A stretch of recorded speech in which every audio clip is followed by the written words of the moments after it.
The videos of Christian groups in different parts of the country, particularly in tribal parts, being browbeaten, threatened, even assaulted by self-styled Hindu vigilante groups reveals just what the normalization of the hateful propaganda, some of which you heard on the show today, can do to a civil society. Christmas, my friends, is a festival of joy, celebrated in India and across the world with good cheer. Christmas ആയിരുന്നു ഇന്ന്. ഇന്ത്യയിലെ ക്രൈസ്തവർ നേരിട്ട ആക്രമണങ്ങൾ ഓർത്താൽ തല കുഞ്ഞുപോകും. അസാമിലെ നൽബാരി ജില്ലയിലെ പാനിഗാവ് ഗ്രാമം സെന്റ് മേരീസ് സ്കൂളിലേക്ക് കടന്നു കയറിയ വിശ്വ ഹിന്ദു പരിഷത്ത് ബജ്രംഗ് ദൾ പ്രവർത്തകർ ജയ് ശ്രീറാം വിളികളോടെ ക്രിസ്മസ് അലങ്കാരങ്ങളെല്ലാം തകർത്തിയിട്ടു. ഛത്തീസ്ഗഡിലെ റായ്പൂർ അവിടുത്തെ മാഗ്നറ്റോ മാളിലേക്ക് കടന്നു കയറിയ 90ഓളം ബജ്രംഗ് ദൾ പ്രവർത്തകർ അഴിഞ്ഞാടി ക്രിസ്മസിനായി ഒരുക്കിയതെല്ലാം തകർത്തു. ബെയ്റേലി ഇവിടെ ലക്ഷ്യം വെക്കപ്പെട്ടത് ഒരു പള്ളിയാണ്. പാതിരാ കുർബാനയ്ക്ക് തയ്യാറെടുത്തിരുന്ന പള്ളി ഹിന്ദുത്വ ആൾക്കൂട്ടം വളഞ്ഞു. ഹനുമാൻ ചാലീസയും ജയ് ശ്രീറാമും മുഴങ്ങി. മധ്യപ്രദേശിലെ ജബൽപൂർ കണ്ണിന് കാഴ്ചശക്തിയില്ലാത്ത സ്ത്രീയാണ് ക്രിസ്മസ് അലങ്കാരങ്ങൾ നിറഞ്ഞ പള്ളിയിൽ ആക്രമിക്കപ്പെട്ടത്. ബിജെപി സിറ്റി വൈസ് പ്രസിഡന്റായ അഞ്ജു ഭാർഗവയാണ് ഈ ആക്രമണത്തിന് നേതൃത്വം നൽകിയത്. എസേക്കിയേൽ 25:17 പഴയ നിയമം.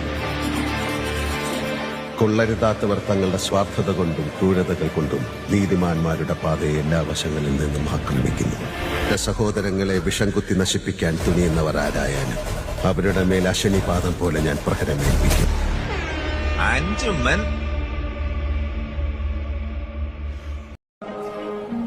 There is only one caste, the caste of humanity.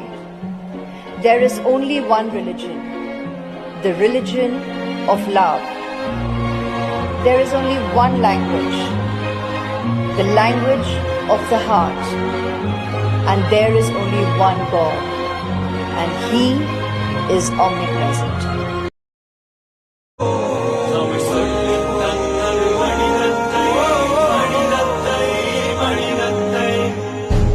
இனமென பிரிந்தது போதும், மதமென பிரிந்தது போதும், மனிதம் ஒன்றே தீர்வாகும்.